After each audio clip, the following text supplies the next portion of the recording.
Alright, mayong buntag ka natong tanan. Welcome kita din sa DYSR 95.1 FM Dumaguete.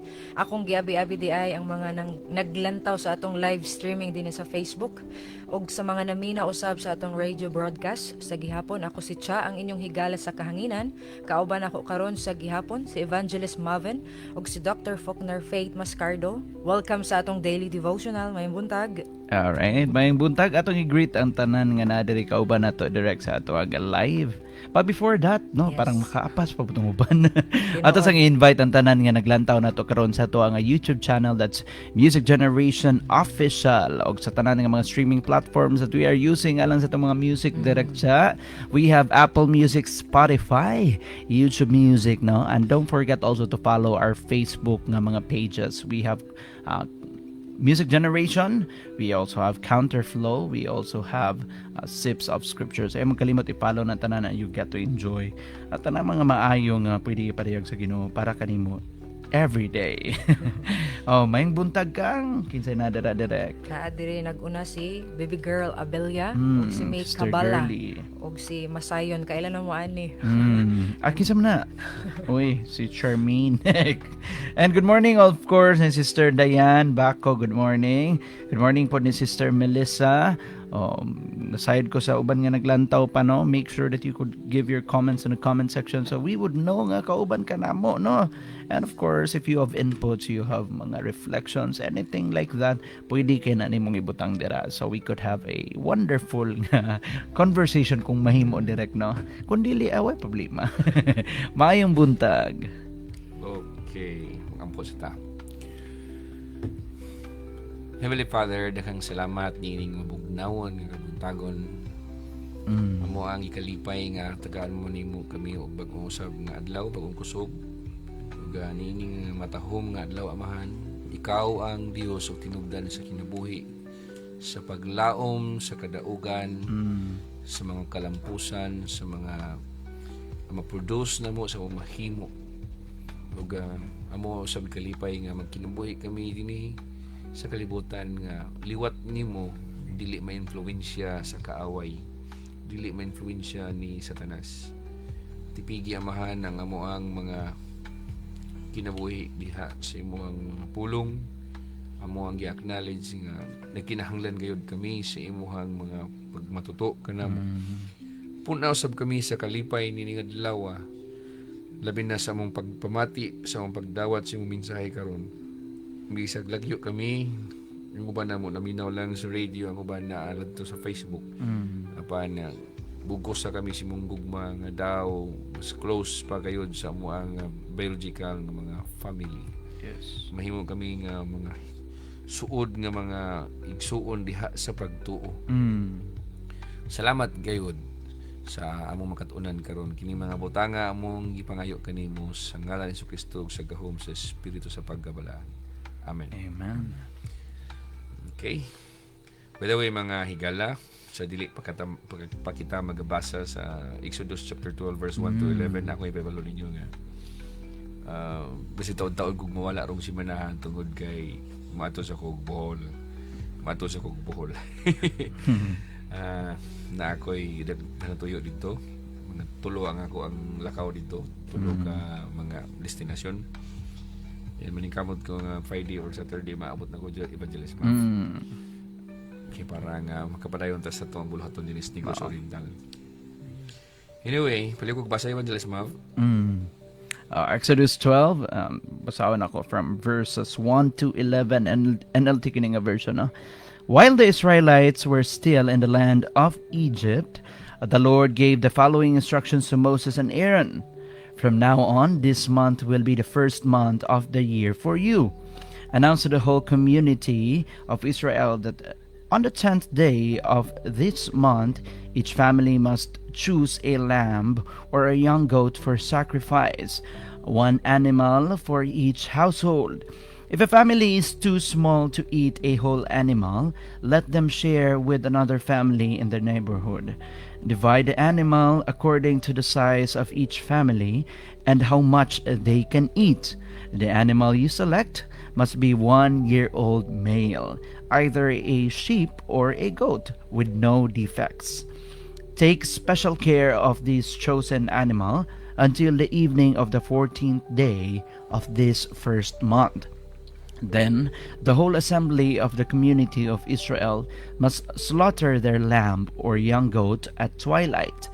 And they are to take some of the blood and smear it on the sides and the top of the door frames of the houses where they eat the animal. That same night they must roast the meat over a fire and eat it all along with bitter salad greens and bread made without yeast. Do not eat any of the meat raw or boiled in water. The whole animal, including the head, legs, and internal organs, must be roasted over a fire. Do not leave any of it until the next morning. Burn whatever is not eaten before the morning. These are your instructions for eating this meal. Be fully dressed, wear your sandals, and carry your walking stick in your hands. Eat the meal with urgency, for this is the Lord's Passover. Okay. Wala ko basa sa Cebuano nga translation direct siya. Nag-ingon diri, ang Ginoo miingon kang Moses ug kang Aaron didto sa Ehipto, kining bulana mao ang unang bulan sa tuig alang kaninyo. Ipahibalo sa tibuok pundok sa Israel nga ikanapulong adlaw ni ining bulana kinahanglan nga ang matag pangulo sa panimalay magpili og nating karnero og nating kanding alang sa iyang panimalay. Usa ka mananap matag panimalay. Kung gamay ra kayo ang pamilya ug dili makahurot pagkaon sa usa ka mananap, tabangi kini pagkaon sa duha ka panimalay nga managsilingan sumala sa gidaghanon sa namuyo sa matag panimalay. Bahin-bahina ang mananap sumala sa makaon sa matag tawo, makapili kamo og karnero o kanding apan kinahanglan nga wala kini tatsa. Laki kini og usa ka tuig ang kagulangon. Andama kini hangtod sa ika-14 ka adlaw sa bulan nga maoy panahon nga ang tibuok Israel mag-ihaw mga mananap pagkagabi. Unya magkuha sila dugo ug ipahid diha sa duha ka haligi sa pultahan ug sa ibabaw sa pultahan sa mga balay diin kanon ang mga mananap. Niadtong gabhiuna aslon ang mananap ug kanon uban sa pan nga walay patubo ug sa mga utanon nga pait. Ayaw pagkaon sa bisan unsa niini nga hilaw o sinabaw. Asla gayod ang tibuok mananap uban ang ulo sa tiil ug sa mga sulod nga ginhawaan niini. Kan-an ninyo kini ug ayaw pabutangig bisan jutay ni pabuntagi bisag jutay niini. Kun may masalin sunuga kini. Inigkaon ninyo niini kinahanglan nga magbakos kamo, magsulob sa inyong sandalyas ug magkupot sa inyong sungkod ug dalian ninyo pagkaon. Mao kini ang kasaulugan sa pagsaylo sa Ginoo. Oh, hallelujah. Mo tanaw ko nimo direct sa Evangelist Muff. Does it make sense? Well, if may kuan human nga hunahunay mo ang gamiton, of course, it might not.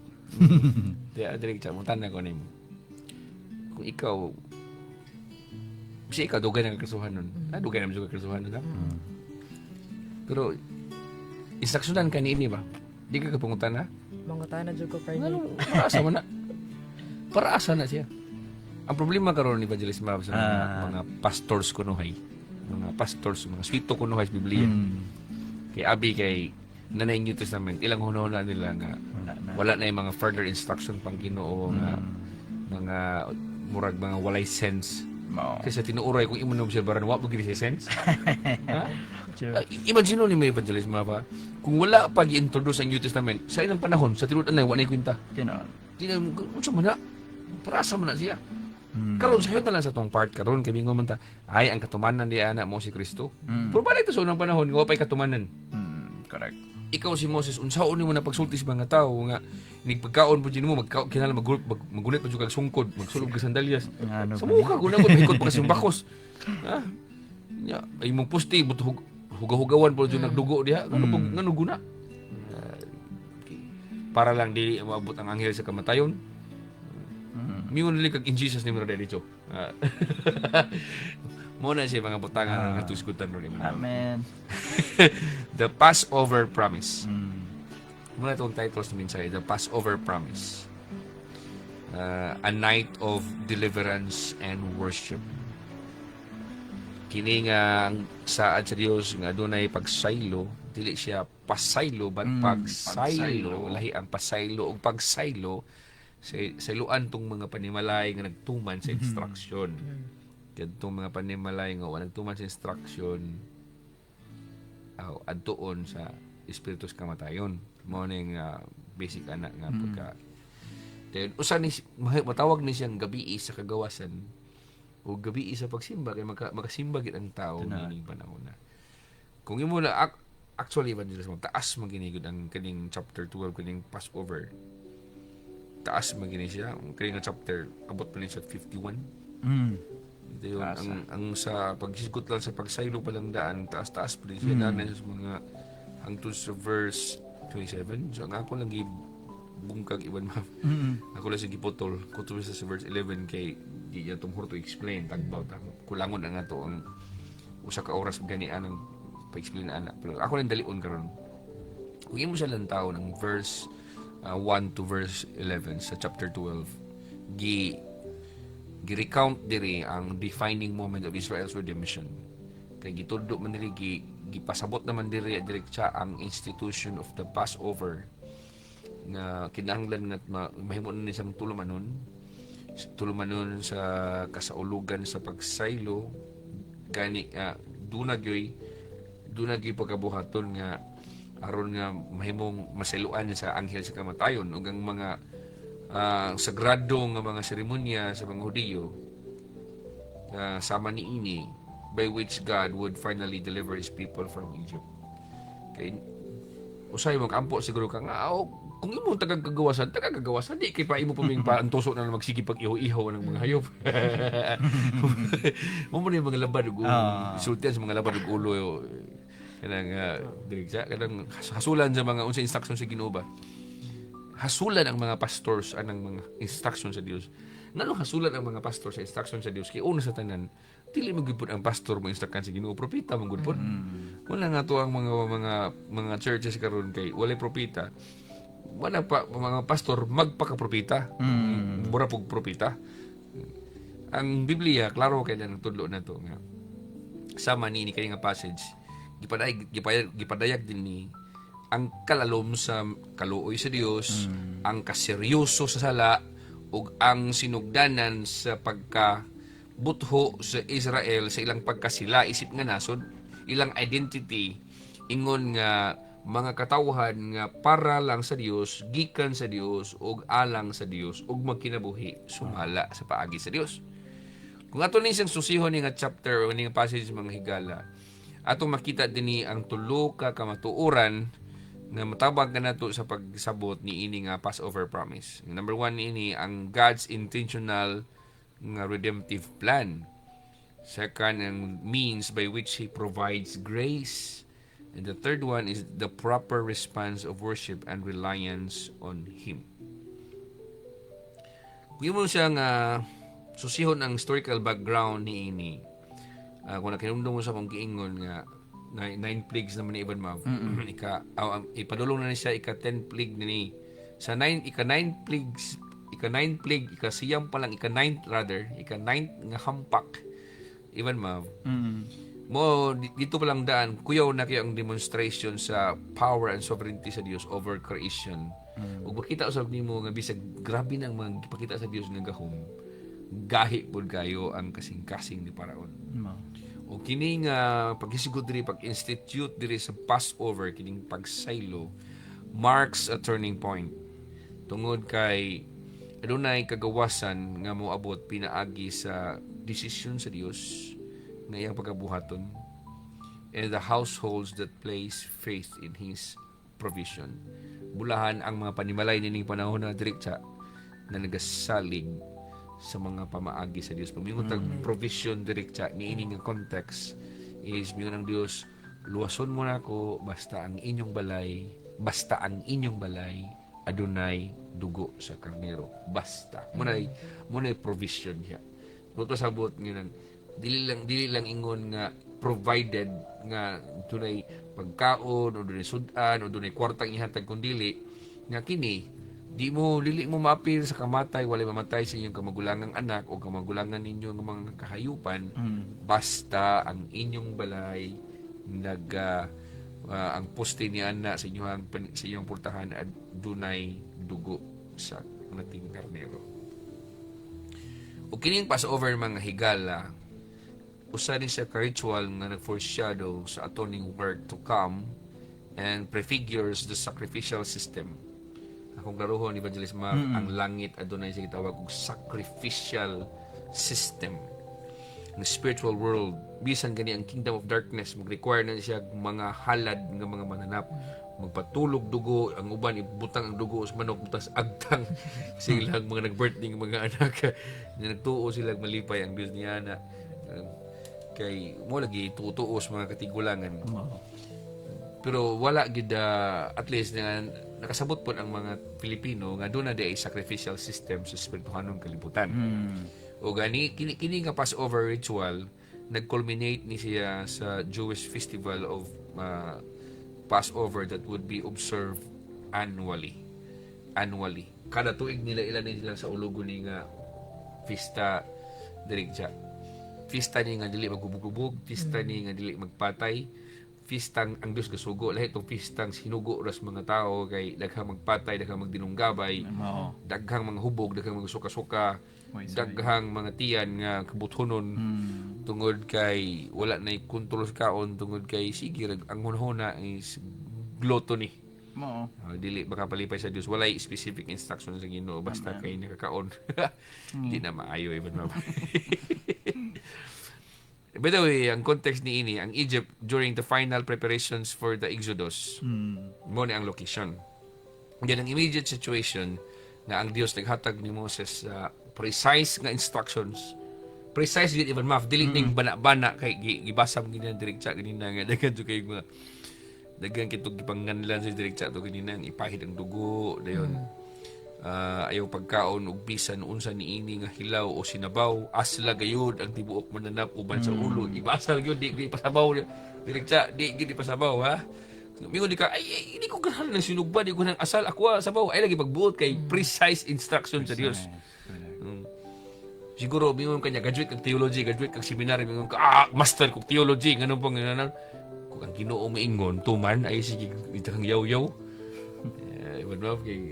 Wala pa sabot na kay diploma diyang doctor of unsa kang doctor of theology, doctor of divinity o master of divinity ka nga di na ka mamati sa instruction sa Ginoo pinagig propeta. Kay di na mo ilang Dios og kuan diploma di mo ilang yawag diploma Dios pa ka. Di magimadlok lang yawag diploma nimo. Daghang mga pastor pikatan ra sa yawa ini cast out. Mingon sa yawa ikas sa tanas pahawa. Mingon sa tanas ikay hawa. Dili tuuhan sa mga dituos mga yawa, di gimutuo ng mga yawa samot ng Ginoo, samot ng Dios. So kinahanglan nga mamati ta sa instruction sa Ginoo, labi na sa pinaagi siyang mga alagad ng mga propeta tungod kay naaman kana man po sila mo ay tagaan sa Dios og otoridad sa pagpasa sa mensahe, labi na sa precise instructions. At this kining moment man good for a night of deliverance kay anang gagabi aron dili sila hilabtan sa kuan anghel sa kamatayon. Kinahanglan tumanon nila ang instruction because kining night of deliverance nakasentro ni sa Evangelist Mark sa sacrificial lamb sa karnero sa karnero nga angay nga ihawon kay para lang dugo nini ipahid. Ang blood nini which will mark the households of Israel. May balaan sa anghel sa kamatayon nga ang imuhang balay ang nagpuyuan na Israelita kay tan-aw sa anghel sa kamatayon naidugo sa karnero. Okay, wala siya labot. Adto ko sa unahan. Ina na direkta. Ha? Mayon tagtanang ang anghel sa kamatayon nakabalo sa inyong address gyud. Mulantar man ang tan-aw naman sa anghel sa kamatayon ni kadto naman dugo sa pultahan kay mo ba instruction sa Ginoo. Nya tan-aw ni wala man patay yung kamagulangan. Ina na siya kay kanang mulang anak patay. Ang theological emphasis ni Evangelist mao nga dunay justice ang Dios against sin. Mm. Doon na po yung mercy toward the faithful and the initiation of a new liturgical identity for Israel. Mao ang worship in response to God's saving acts. Ako nang balik-balik usulti ninyo nganong musimba ta sa Dios, tungod kay iyatang giluwas, tungod kay iyatang giyatiman. Di nang musimba ta kay aron luwason ta. Nisimba ta sa Dios kay giluwas ta.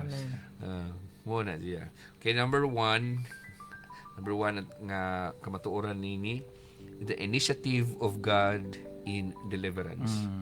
Kumingon nga nitag initiative of God in deliverance, ang nag-una-una ni desisyon ug nangitag pamaagi nga maghatag ang Dios og kagawasan siya mismo. Correct. Kung sige ingon sa verses 1 and 2 direkta, 1 hangtod sa 2. Nag-ingon diri, ang Ginoo maingon kang Moses ug kang Aaron didto sa Ehipto, kining bulana mao ang unang bulan sa tuig alang kaninyo. Kining bulan na mao ang unang bulan sa tuig alang kaninyo. So, yung mo sa lantawon, God is the initiator of Israel's redemptive calendar. Nagimo sa kalendar ba? Ang Diyos may nagbuot iban ba? Kining bulan na mao ang unang bulan sa tuig alang kaninyo. Di ba? Ang Diyos may naghimo kalendaryo alang sa mga Israelita. Dayon, He marks a new nga start of divine time for His people. And gani, ang Passover is not Israel's idea. Ako nag-share sa Facebook. It is God's command nga nakagamot, nakatugkad diha sa iyang batasan, sa iyang character and purposes aron sa pagluwas, sa pagbalaan o sa pag-renew sa iyang kasabutan ngadto sa mga katawan sa Israel. So kung imo lang taon nga ang Dios day mo pasiugdan niya ng mga kanang kaluwasan. Siya mo itag pamaagi ba? That's why niingon evangelism sa John 3:16, for God so loved the world that He gave His only begotten Son. So imong siyang kwentang taman tibok Biblia ibon ma. Wa kay mabasa sa Biblia nang ingon, o langit nung amahan, kung higugma ka na mo, ipadala nimong anak aron nga luwason mi. Wa jud nagpray ana direct sa bisag usa namatay si Abraham, si Isaac, si Jacob, sila si Moses, namatay nilang tanang banggitang tao sa Biblia. Wa ko'y nabasahan nga ang mga propeta nag-ampo sila, o Dios nga labing gamahanan, ipadala imong anak nga mao ang Kristo aron sa pagluwas sa mga katawan kaming tanan nga nas kalibutan. Wala. Kay ang Dios mismo mo ini-initiate, mooy nanguna ni ini nga buluhaton. Siya miningon nga sama ningon ang bersikulo 2 ba nga kining bulan na mao ang unang bulan sa tuig alang kaninyo. Imagine na kining bulan na kuno mao ang unang bulan. So padalitan ato dili kay lahi magkalendaryo ang Israel man ato butang para lang for the sake lang sa mga Pilipino ba mingon ta. Okay. Dapat ang unang bulan yo January. Kanang Dios magbuot ba mo na initiator ang Dios direkta. Siya mo magbuot, siya mo decide nga mao ni yung ngalan yung bulan January. Ingon na siya og aring patas kaluwasan, siya po miingon nga sige luwason mo nako dayon ang inyong kaluwasan na kinahanglan nga pinagi sa dugo sa mga karnero nga ibutang sa poste sa inyong balay, sa portahan sa inyong balay. Amen. Siya na direkta ang Dios mo nagpasiugdan niya ng mga butanga. Ikaw mamati di ka propeta, magpaka-propeta po kunuhay ka. Hindi nila pwede nga na, hugaw itong balay na, kaluod ba ng trabaho? Hugaw mo ganyan. Imagine na balay mo, lamig pintal, punta ka nagdugo. Yung saon naman, kay mamoy pamaagi sa Diyos, mamoy provision sa Diyos, iban ba? Supak ka. Supak. Ito i-apply sa itong kinabuhi ni Haragon. I-recognize ba that our salvation and identity tubangan sa Dios nagsugod kini with His initiating grace. Naluwas ta, tawag tag iyang mga katawhan tungod kay iyang grasya mo naguna-una na for God so loved the world that He gave His only begotten Son. Tanong iyang gihatag iyang bugtong anak, di man tungod kay nag-ampo ta anak direkta. Tungod kay iyang gi-initiate ang iyang grasya. Tungod siya gugmay siya, mubuot ka ako ihatag ni. So, ang atong buhaton, we respond in faith to what He has revealed and provided. Maka-appreciate kog mga tao nga kung naay ipadayag ang Dios. O example lang i-announce diri sa Pilipinas. Dunay bagyo kusog kay tanan ng tanan nga mga tao diri. Tanang balay ninyo manglupad na tanan bisag wag sa concrete ang bugtong paagi ana kinahanglan nga musimba kag kapituso sa kadlaw. Example ra na. Nya sulod sa duha ka semana. Ang katong uban mingon, grabe pala kapito. Pwede ka usara. Muhang Mo na rason iban magdaghan kayo di gyud ma-appeal sa mga pamaagi sa Dios sa iyang kaluwasan kay musupak pa magbuot. That's number 2. The means of grace. Kung mingon ta ang Dios puno man kasi sa grasya. Oo, puno siya sa grasya. Puno tuod siya sa grasya. Muluwas gyud siya direkta. Pero nag-require siya og dugo gikan sa imong karnero. Imong hayop nimo nga ibutang na dauban pag ginaon sige sa versikulo 3 santo sa city direkta basahan gud 3-7. nag-ingon diri, ipahibalo sa tibuok pundok sa Israel nga ikanapulo kaadlaw niining bulana kinahanglan nga ang matag pangulo sa panimalay magpili og nating karnero og nating kanding alang sa iyang pamilya. Usa ka mananap matag panimalay. Usa ka mananap matag panimalay. Ubay-ubay yung mga matay ni Iban Map. Sige, sunod. Kung gamay ra kaayo ang panimalay ug dili makahurot pagkaon sa usa ka mananap, tabangi kini pagkaon sa duha ka panimalay nga managsilingan. Tabangan kini. Tabangan kini. Sumala sa gidaghanon sa namuyo sa matag panimalay. Bahin-bahin na ang mananap sumala sa makaon sa matag tao. Makapili ka mo karnero o kanding apan kinahanglan nga wala kini tatsa, laki kini og usa ka tuig ang kagulangon. Dili pwede ba eh? Dili pwede. Kay laki man jud. Sige, sunod. Andama kini hangtod sa ika-14 kaadlaw sa bulan nga maoy panahon nga ang tibok Israel manag-ihaw mga mananap pagkagabi. Unya magkuha sila dugo ug ipahid diha sa duha ka haligi sa pultahan ug sa ibabaw sa pultahan sa mga balay diin kanon ang mga mananap. Hasol-hasol gisa. Medyo jud. Kote gid siya. So, kung yung silang tawon nga Passover lamb diri kining karnero nini. Kung wag sila kada maging mga balay ba ibon mga gawa sa karnero mo nang ingon ang Dios apoy dira mo kanding. Pero pinaka kuan gyud. Pinaka preferred gyud sa Dios is karnero. So, ang kaning karnero diri nga para gamiton sa pagsaylo represents substitutionary atonement. It is a righteous nga substitute nga dies in place of the guilty, and the blood stands as a sign of protection and covenant faithfulness. So imo lang taon ang pagtuo diri even ma'am is implicit in the household's obedience.